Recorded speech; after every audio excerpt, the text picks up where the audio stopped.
पिछली कहानी में हमने सुना था अमजद ने doctor assistant doctor Jameel cosmetic surgeon का मर्डर कर देता है और एक कार में बिठा के उसकी लाश को एक वीरान जगह पर छोड़ देता है कार के साथ में और वहाँ से लौटता है। अब आगे की कहानी सुन। 10 मिनट के अंदर जमशेद ने इसे क्लिनिक के सामने उतार दिया और किराया लेने के बाद बोला, आइंदा चहलकदमी के लिए कच्चा रास्ता नहीं इख्तियार करना। इसकी नज़रें अमजद के जूतों पर जमी हुई थी। तुम्हारे जूतों की गर्द ने गाड़ी गंदी कर दी। थोड़ी देर पहले सर्विस कराई थी। अमजद ने जूतों की तरफ देखा।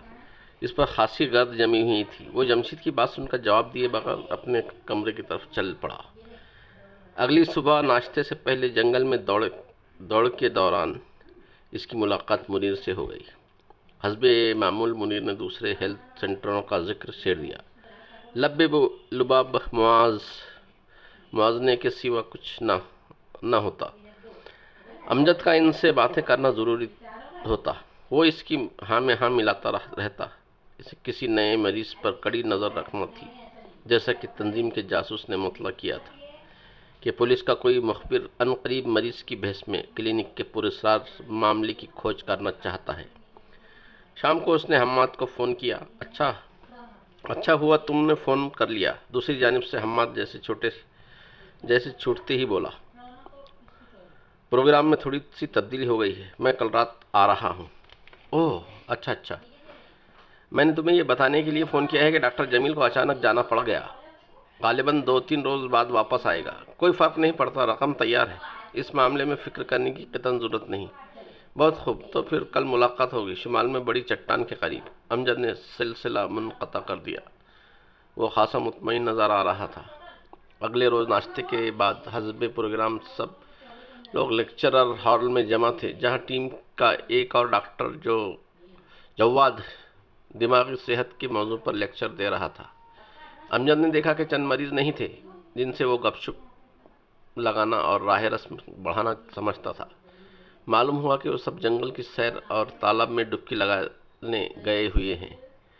वो लेक्चर की तरफ मुतवज्जह हो गया, हालांकि उसके जहन में कुछ और चल रहा था। अभी तक इत्तला के मुताबिक कोई नया मरीज पुलिस का मुखबिर नहीं आया था।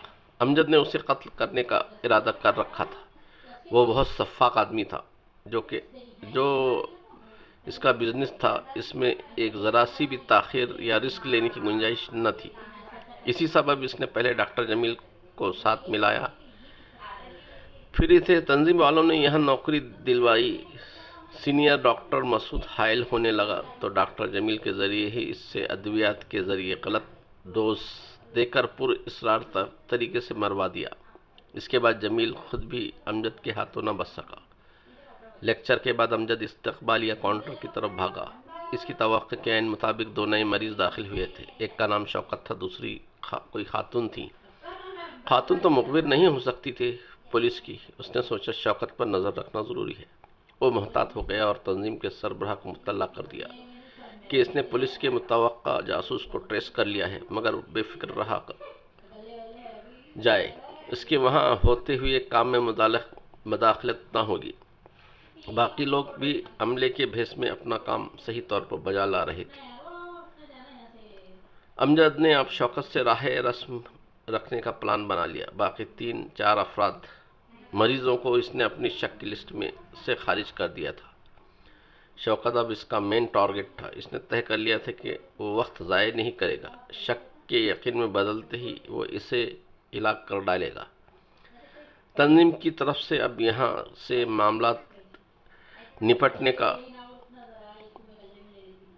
हुक्म मिल चुका था, क्योंकि अब ये सब कुछ पुलिस की नज़रों में आ चुका था। अब दूसरा ठिकाना बनाने का ग्रीन सिग्नल अमजद को मिल चुका था। अमजद मंशियात और जाली अद्वियात बनाने की एक खुफिया जराइम पेशा तंजीम का अहम मोहरा था। अपने घनाउने कारोबार के लिए ये लोग हमेशा ऐसे प्रोफेशंस को इस्तेमाल करते हैं जो लोगों में इज़्ज़त की निगाह से देखे जाते हैं। उनके मुतालिक यहाँ किसी को शुबा नहीं हो सकता था और डॉक्टर मसूद के दौर में ये होता रहा। अगरचे डॉक्टर मसूद से का उनसे कोई ताल्लुक न था, मगर इसके असिस्टेंट को लालच देकर मिला लिया गया था। मगर जैसे ही वो डरने और टोकने लगा तो इसका खात्मा करना ज़रूरी हो गया। बहरकैफ अमजद ने पिस्तौल लोड किया और शौकत की ताक में रहने लगा। एक दिन वो शौकत से तालाब में नहाने के दौरान मिला। उसने चालाकी से हाय हेलो करते हुए शौकत से बातचीत शुरू कर डाली।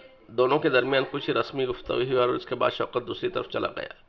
अमजद सोचता रहेगा कि अभी तक वो कोई फैसला नहीं कर पाया था, ताहम इसने अपनी तरफ से शौकत को मेन टारगेट करार दे दिया था। इसका काम ही ऐसा था कि वो दिन में एक बार अपनी कार ज़रूर चेक कर लिया करता था। वो इमारत के अगबी सिमत आ गया।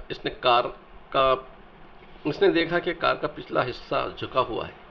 करीब पहुंचने पर अग्द खुला। करीब पहुंचने पर मालूम हुआ कि किसी ने कार के दोनों पिछले टायर पंचर कर डाले हैं। इसके अंदर शुबा यकीन में बदलने लगा। हम गोया पुलिस के इस मुखबिर ने आते ही अब इसकी राह में रोड़े अटकाने शुरू कर दिए हैं। इसका मतलब है कि उसे मुझ पर शक हो चुका है। वो नीची आवाज़ में खुद कलामियाँ बड़बड़ाया। उसने इधर उधर देखा, वहाँ कोई न था। थोड़ी देर पहले उसने कमरे की खिड़की से गाड़ी पर नज़र डाली। इस वक्त दोनों टायर सलामत थे। ये उसके लिए खतरे की घंटी थी कि उस पर शुबा किया जा चुका है या फिर कार पर। भला एक पुलिस का अपनी कार यहाँ रखने का क्या मकसद? इसी शय ने पुलिस और मुखबिर को खटका दिया होगा। वो होंठ भेजकर अपने कयासात कायम करने लगा। अमजद अब इस नाजुक सूरत हाल पर और करने लगा। मुखबिर शौकत उससे ज़्यादा होशियार और चाबुकदस्त साबित हुआ। वो इसके राह फरार पर भी नज़र रखे हुए था। तब उसे डॉक्टर जमील की बात याद आने लगी। उसने यही कहा था कि पुलिस को यकीन की हद तक इस पर शुबा हो चुका है। वो सोचता हुआ अपने कमरे की तरफ चल पड़ा। उसे यूं लग रहा था जैसे पुलिस का नादीदा घेरा उसके गिर्द तंग होता जा रहा है। उसने शौकत को अब खत्म करने का मुसम्मम इरादा कर लिया था। उसे इस बात की फिक्र भी थी कि हमाद हीरोइन लेकर पहुंचने वाला था। अमजद रातों रात वहां से निकल जाना चाहता था। पुलिस के जासूस शौकत की मौजूदगी में अब हीरोइन की खेप अपने कमरे में रखने का खतरा मोल नहीं ले सकता था। अचानक ही उसके जहन रसा में एक ख्याल क्लिक हुआ। वो वापसी के लिए जमशीद की खिदमत हासिल कर सकता था। वो एक लालची ड्राइवर था क्लिनिक का, लिहाजा इसने कमरे में जाकर जमशीद को फ़ोन किया, मगर उसने अटेंड नहीं किया। इसने क्लिनिक के ड्रग स्टोर का नंबर पंच किया। वहाँ स्टोर इंचार्ज राफे ने उसे बताया कि जमशीद दवाएं लेने के लिए गया हुआ है, बाद दोपहर ही आ सकता है। लंच पर उसके साबिका मशकूक 3 साथी मरीज मौजूद थे। वो खूब डट कर खाना खा रहे थे। पता नहीं ये डॉक्टर जमील कहाँ चला गया, एक बोला। हाँ, 2 रोज़ से नज़र ही नहीं आया, दूसरे ने कहा। मैंने सुना है चंद रोज़ के लिए कहीं बाहर चला गया, तीसरा बोला। अमजद ने दसदीदा नज़रों से उनकी जानिब देखा। वो बड़े इत्मीनान से खाने में मसरूफ़ रहा। लंच के बाद अमजद ने दोबारा जमशीद को फ़ोन किया। हेलो जमशीद, क्या हाल है? अमजद ने दोस्ताना लहजा अपनाते हुए कहा और आगे बोला, मैं अमजद हूँ, मुझे पहचानते हो ना?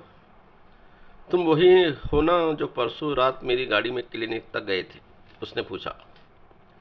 बिल्कुल ठीक पहचाना। आज रात फिर तुम्हारी गाड़ी की ज़रूरत है। सवारी मिल जाएगी, लेकिन तुम्हें हमेशा रात के वक्त ही गाड़ी की ज़रूरत क्यों पेश आती है? इत्तेफाक की बात है। अच्छा सुनो, तुम रात ठीक 1 बजे सड़क के किनारे लगे हुए साइन बोर्ड के पास मेरा इंतज़ार करना। हॉर्न नहीं बजाना, खामखा लोगों की नींद खराब होगी। मैं खुद ही तुम्हारे पास पहुंच जाऊंगा। अगर चंद मिनट की देर हो जाए तो घबराना नहीं।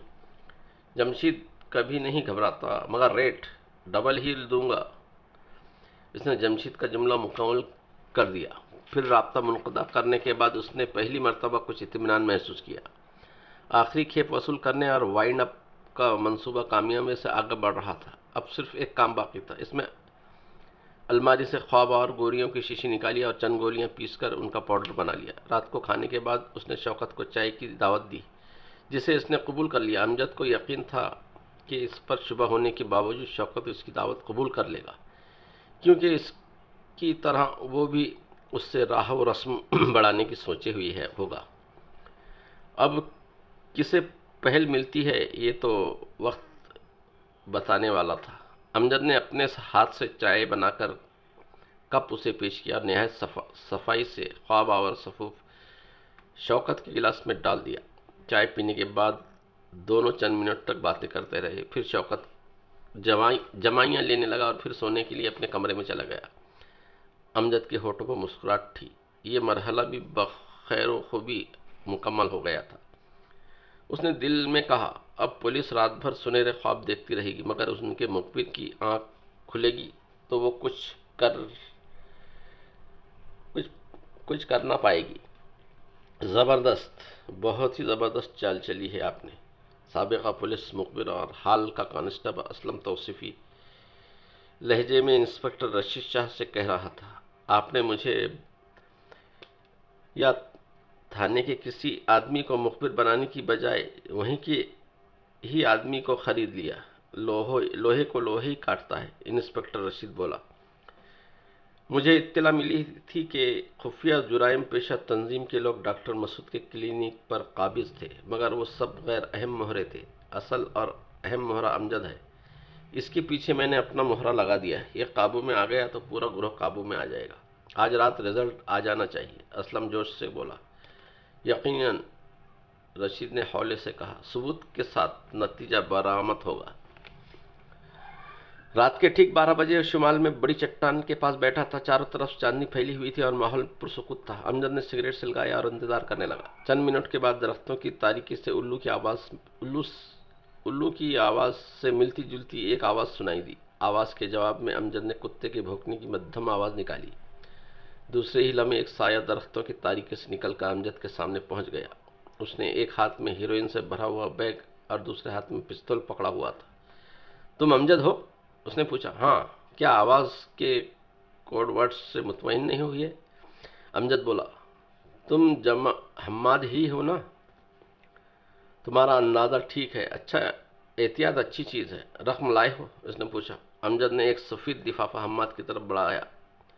उसने लिफाफा लिया और खोलकर रकम गिनने लगा। 2 मिनट के बाद इसने लिफाफा जेब में ठूंस लिया और हीरोइन से भरा हुआ बैग अमजद की तरफ बढ़ा दिया। अमजद ने बैग खोलकर थोड़ी सी हीरोइन चखी और मुतमईन होने के बाद बैग बंद कर दिया।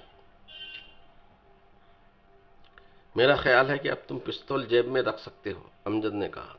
ताहम हम्माद ने इसके मशवरे पर कोई तवज्जो न दी। अमजद ने मजीद कहा, अगर जहमत ना हो तो मेरा एक छोटा सा काम कर देना। कहती हुई इसने छोटा सा लिफाफा निकाल कर इसे दिया। इसमें चंद चाबियां हैं। इन्हें रास्ते में जंगल के अंदर कहीं फेंक देना। कोई चक्कर तो नहीं? कोई नहीं, लेकिन इसमें यकीनन चक्कर वाली बात थी। वो चाबियां डॉक्टर जमील की कार की थी। अगर वो इत्तेफाक से पुलिस के हाथ लग गई तो इन्हें हम्माद की उंगलियों के निशानात मिल जाएंगे और इस तरह वो डॉक्टर जमील के कत्ल के इल्ज़ाम में गिरफ्तार हो सकता था। हम्माद ने लिफाफे के अंदर से चाबियां निकाल कर देखी। चंद लम्हे सोचता रहा, फिर चाबियां लिफाफे में डालकर तेजी से दरख्तों की तारीकी में गायब हो गया। इसकी आगे की कहानी अगले एपिसोड में देखते हैं। तब तक के लिए